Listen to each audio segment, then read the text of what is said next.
This PowerPoint should give you a brief introduction or overview of ancient Egypt. Over the next week and a half, we'll be adding to this. A lot of stuff in class and some reading homework as well.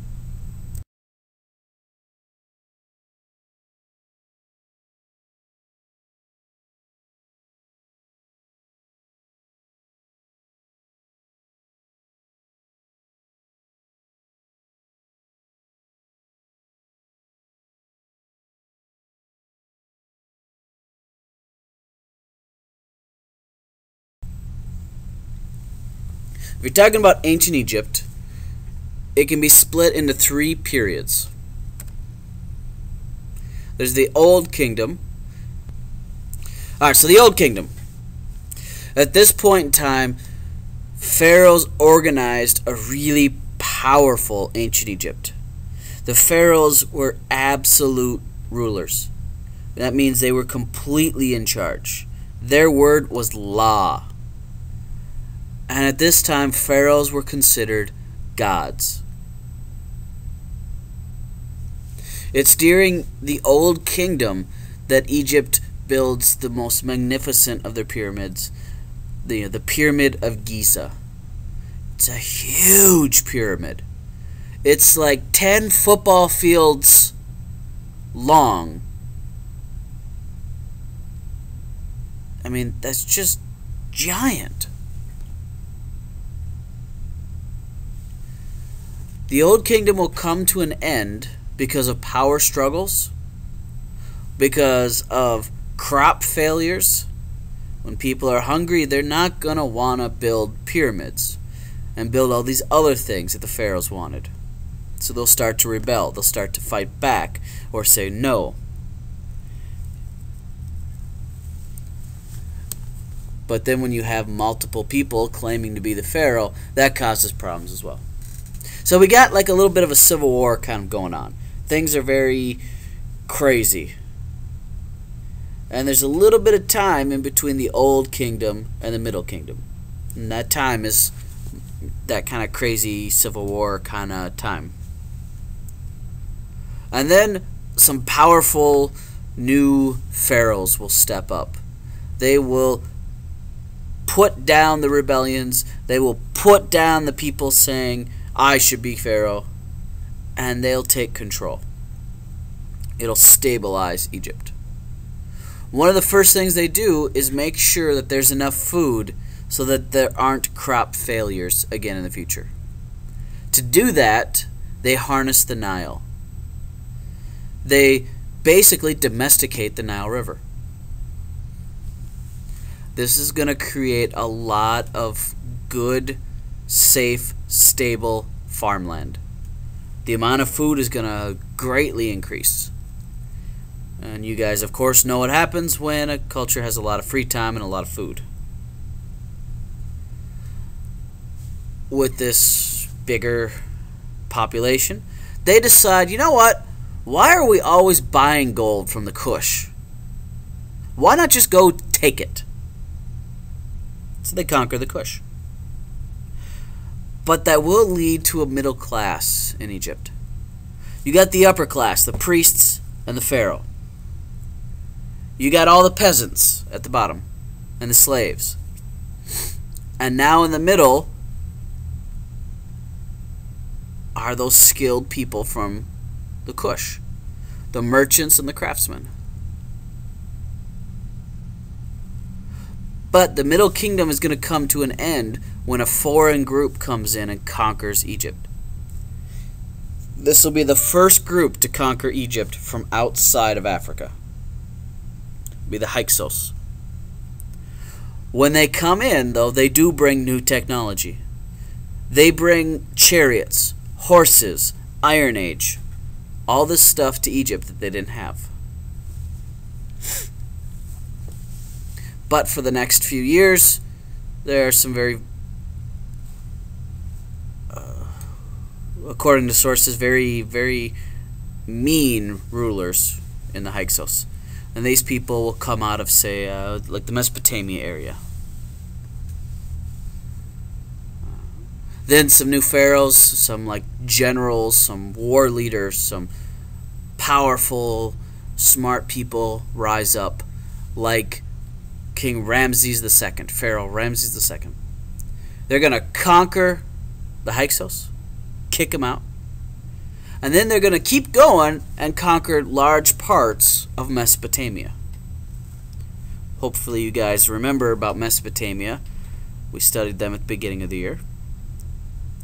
It's during this new kingdom that we also see the first female pharaoh in Egypt. If you look at her name and you split it up into parts, you can actually see how to pronounce her name.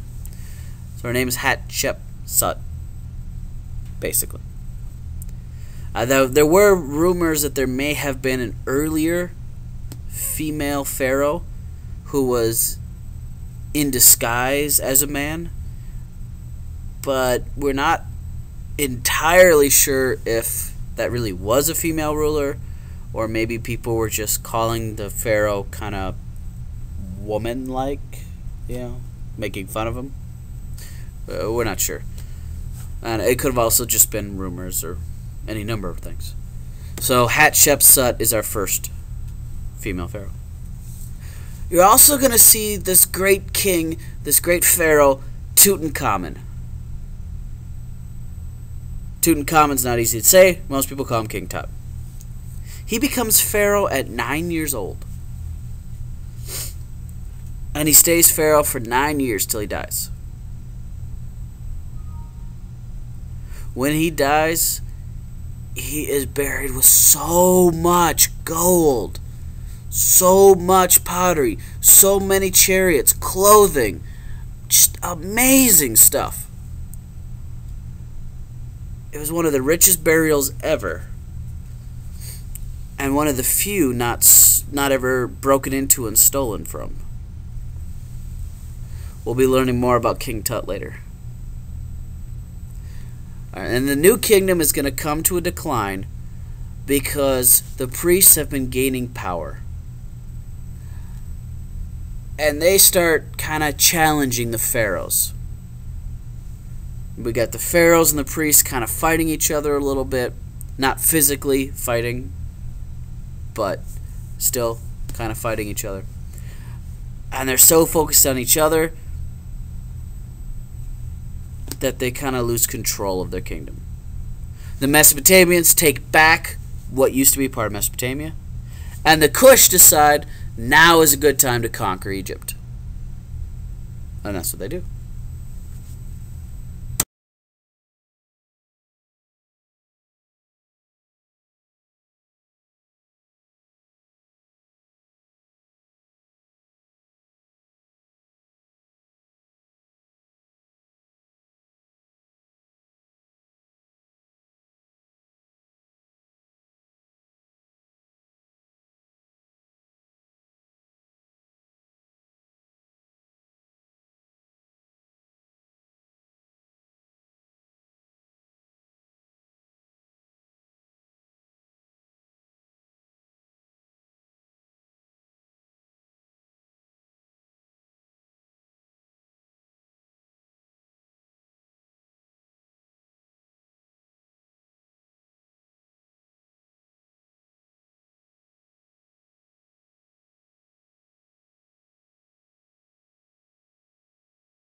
Quick geography. Egypt. You look at the map, Egypt is the most northeastern country.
Here's a Google map.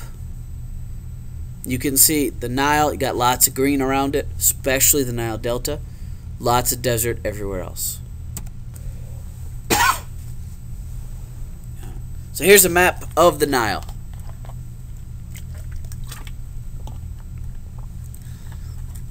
So the Nile's going to end, it's going to finish on the very top in the north at the Mediterranean Sea. And that's where the Nile Delta is. That's where Lower Egypt is.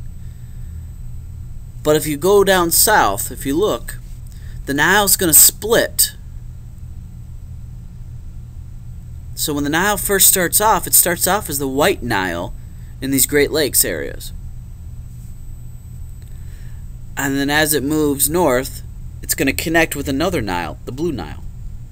And when they connect, boom, the Nile. So here's the Blue Nile. Here's the White Nile. Here's where they meet, in North Sudan. So if you kind of stand right there on that corner, right where the land ends, you're standing in two rivers at the same time.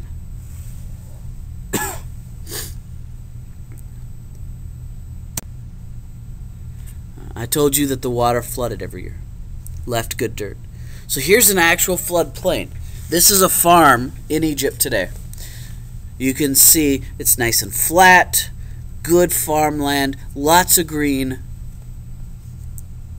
And then in the distance you can see just desert, sand dunes, all that stuff.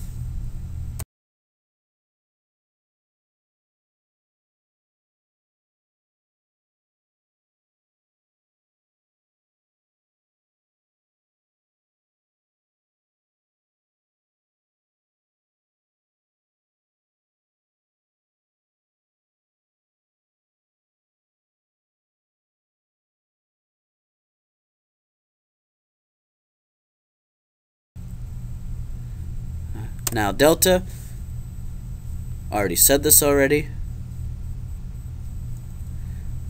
but this is where the water empties into the Mediterranean. It's going to be the most fertile soil in all. Alright. Natural barriers. Last time we talked about these, we were looking at China. We were talking about the mountains and the desert. Ancient Egypt's going to have some natural barriers too. If you go back and look at a map, to the south, to the east, and to the west, you've got the Sahara Desert. Anyone who wants to come in contact with Egypt had to go through the freaking desert. Before you have cars, planes, it's not easy. So the Sahara Desert is really going to protect them for a long time. To the north, they're protected by the Mediterranean Sea. So anyone who wanted to attack them from the north, from say Europe, would have to cross that. So if you look at it, they were pretty well protected.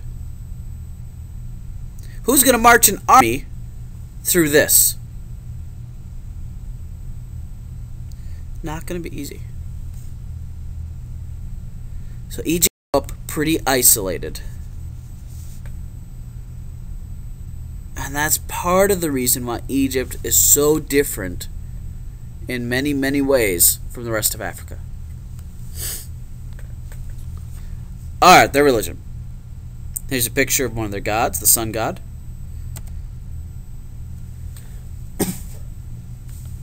Sometimes called Ra, sometimes Amon-Ra. He's going to be kind of their chief god, one of their more important ones. But they had many gods. So they got Osiris, who's the god of the underworld, also the god of the Nile. Later on, you're going to see a few more gods. And even have a homework assignment based on that. For most of Egyptian time, the pharaoh was believed to be a god, as well as the king.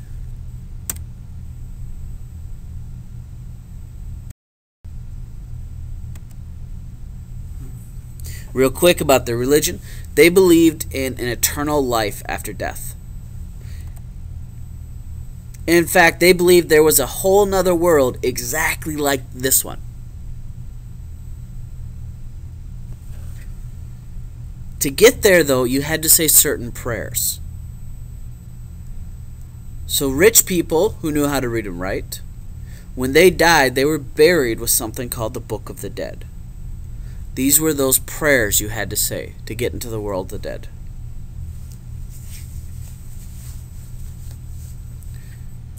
People who weren't rich or couldn't read and write had to memorize them.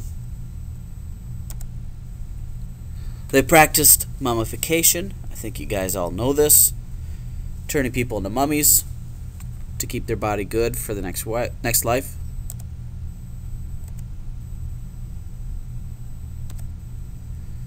So here's a big look at the Book of the Dead, which, as I said, is a collection of spells and prayers to use in your passage to the next life. You can see Anubis. He's the dude with the big black dog head. It's actually a jackal. On his scales, he's got a feather and your heart. So he weighs your heart. If you were a good person and your heart is light because it's not full of lies, it should weigh about the same as a feather. If you were a bad person, you got all that guilt, all that evil from your life, your heart's going to be very heavy.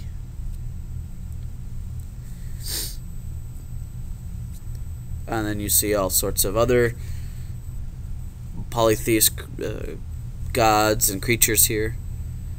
My favorite, the part cheetah, part hippo, part crocodile. Alright, papyrus.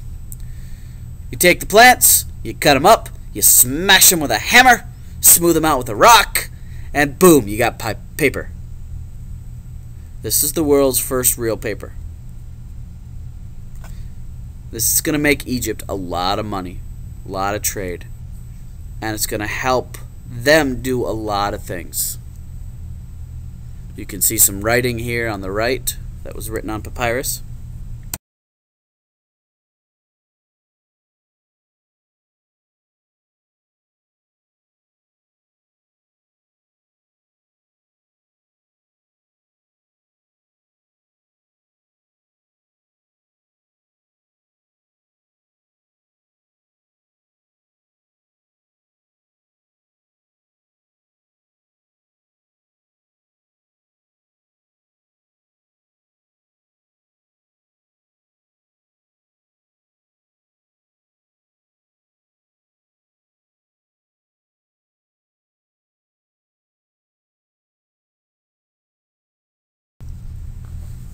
Let's talk about their writing real quick.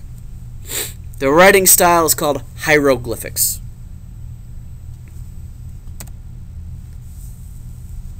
These are picture words. If you remember back to ancient China when we talked about pictographs, and I've got a picture here of what we looked at. We looked at mountain, fish, which looked like a fish, looked like a mountain. We looked at person, human, looks like a human. Horse looks like a horse. This is so we've got phonograms and ideograms. Phonograms represent the sounds. Ideograms are the picture words. So English is a phonogram language. Chinese is an ideogram language. And looking at this, you could figure out how to spell your own name if you wanted to. Mine would be, let's see, M, you got some kind of little bird there. O is that loop of rope. R is a mouth. G is that piece of cloth. A is either another bird or an arm. N is water. That'd be my first name. You'll notice some of the letters are repeated. Like, we've got C and X are repeated.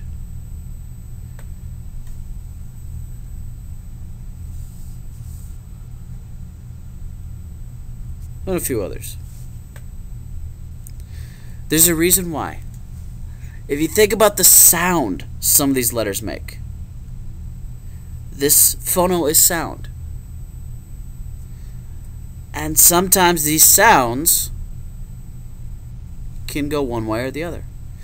And ancient Egypt didn't necessarily have certain letters.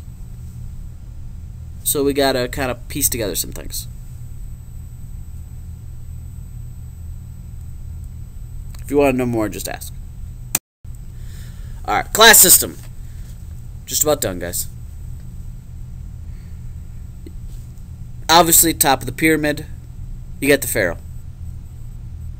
Below the pharaoh, you get the high priests and priestesses.